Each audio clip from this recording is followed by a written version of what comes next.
안녕하십니까 여러분들, 왕따쌤이에요. 네, 왜 오늘은 행차 안 하세요? 설명할 게 좀 많아 오늘. 거기다 시간 뺏겨. 정신 차려라. 다들 정신 차리거라. 예. 자, 정신 놓으면 안 돼요. 예, 저번 시간에 이어서 가는 겁니다. 저번 시간에는 삼각형의 외심이었고, 이번 시간은 삼각형의 내심 갈 거예요. 그래서 저번 시간에 제가 기억해 놔달라라고 얘기했던 거랑 이 오늘 배우게 되는 이 내심이라고 하는 아이랑 비교할 줄 알아야 돼. 예. 자, 바로 가죠. 뜻부터 바로 가볼 거예요. 당연히 우리는 새로운 용어가 나오면 뜻 따로 성질 따로 제가 구분 지어서 외우라고 지금 계속 입안에 가시가 돋네. 내가 지금 예. 외심은 뜻이 뭐였어요? 다 얘기해 볼까? 뭐라고? 안 들리는구나. 안 들리는구나. 빨리 얘기해 보거라. 네, 그렇죠. 삼각형의 외접원의 중심이었거든요. 이건 내심이잖아. 그럼 뭘 것 같아? 그렇지. 삼각형의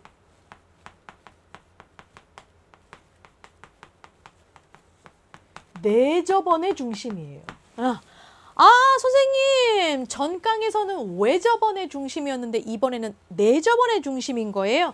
네, 맞아요. 제가 그림을 한번 그려볼게요. 예.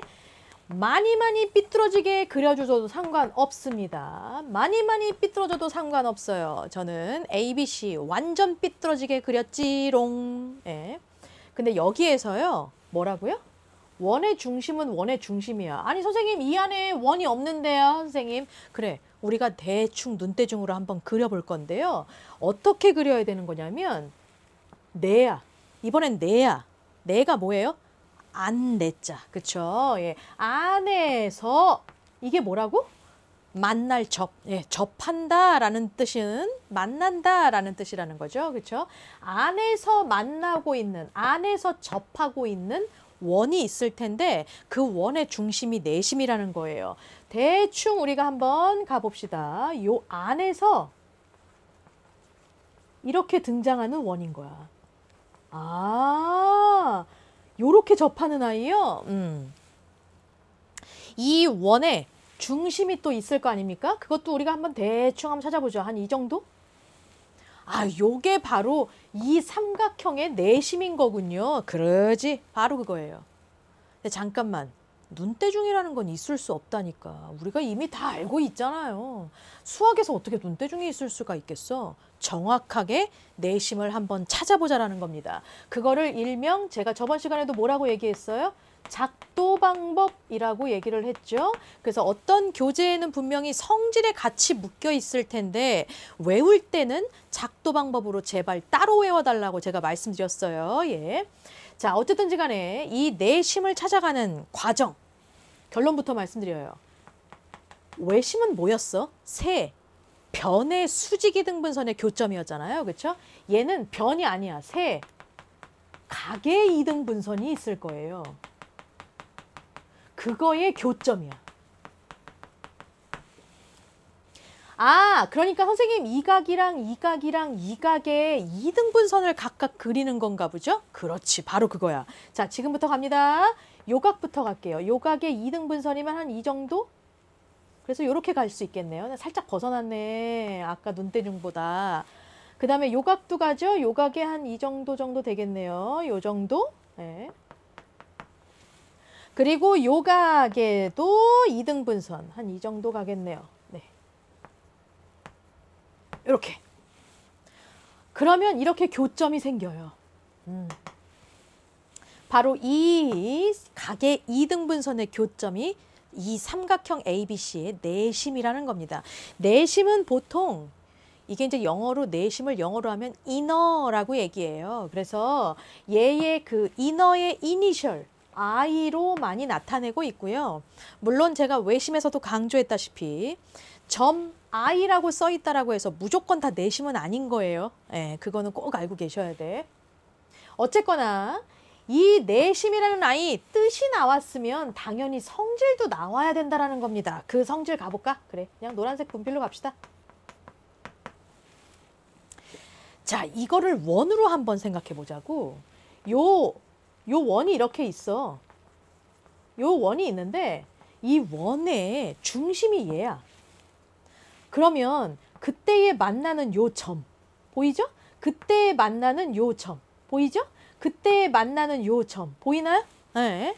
그러면 그 점까지의 요 반지름, 그 점까지의 요 반지름, 그 점까지의 요 반지름, 한 원에서의 반지름의 길이가 다 어때? 다 똑같지, 그치? 그래서 그게 바로 또 성질이 되는 거야. 아까 외심이랑 비슷하잖아요. 예, 아까가 아니죠. 예, 앞에 전에 예, 강의에서 그 외심이랑 똑같잖아요. 그렇죠? 거의 비슷해요. 근데 살짝 반지름이 조금 안쪽으로 들어가면서 길이가 좀 다르게 나타나는 거죠. 외심과는. 그렇죠?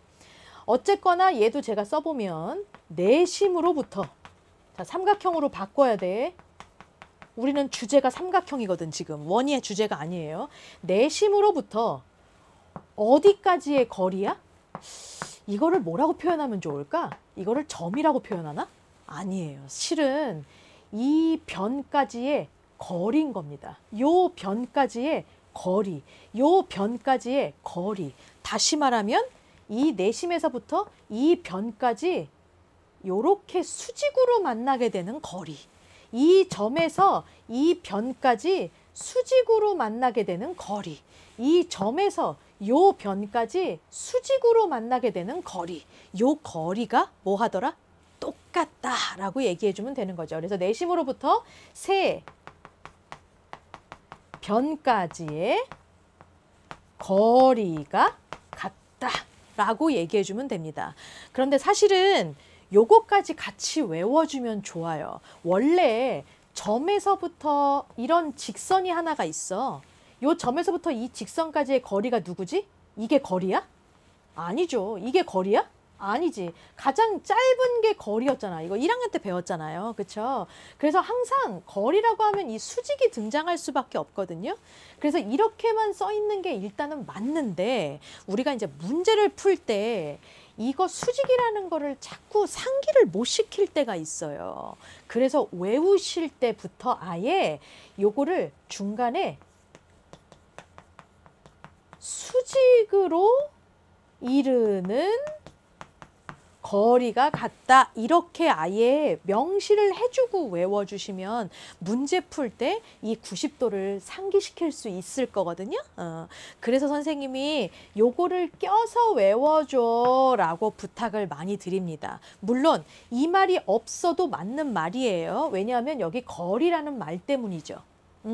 점에서부터 이 변까지의 거리라고 한다면 당연히 수직으로 들어갈 수밖에 없어요. 근데 우리가 일부러 상기시키면서 외워달라라는 겁니다. 문제 풀 때 훨씬 도움이 될 테니까. 그래서 지금 보면 외심을 제대로 외워놓지 않았다라고 하면 내심이 헷갈릴 수밖에 없어요. 자, 외심 한번 가볼까? 외심, 삼각형의 외접원의 중심이었죠? 작도 방법은 어떻게 되는 거였어? 외심은 세 변의 수직 이등분선의 교점이었죠. 근데 내심은 어때요? 세 각의 이등분선의 교점이에요. 그렇죠? 이게 완전히 다른 점이죠, 지금. 성질, 외심의 성질 어땠어요? 외심으로부터 세 꼭지점까지의 거리가 똑같다라는 거고요. 이 내심 성질은 어때요? 내심으로부터 세 꼭지점이 아니라 세 변까지의 거리가 같다라는 겁니다. 그러니까 이게 완전히 막 제대로 못 외우면 막 뒤집혀. 그리고 이제 얘네들 이후에 나오는 내심의 응용 파트들까지 얘네들을 외워줘야지만 이해가 갈 거라는 거죠. 그래서 제가 일단은 이 부분만큼은 확실하게 외우고 혹은 머릿속에다가 이해를 해놓고 학교 수업을 듣자라는 겁니다. 그래서 제가 2학기 지금 미리 보기 파트에서 이 부분은 무조건 설명해야겠다라고 가지고 온 거예요. 제가. 괜찮을까요? 네, 이거 이해하셨다라고 한다면 학교 수업 듣는데 전혀 어려움 없을 거고요. 거기서 더 발전시켜서 더 디벨롭 시켜서 학교 시험 문제 푸는데 절대로 어려움 없을 겁니다. 반드시 지금 이번 강의 끝나고 무조건 외우자라는 겁니다. 꼭 외워야 한다. 암기를 해야 하거늘. 네, 알았죠? 네, 좋아요. 저는 그럼 다음 시간에 다른 내용으로 다시 돌아오겠습니다. I'll be back.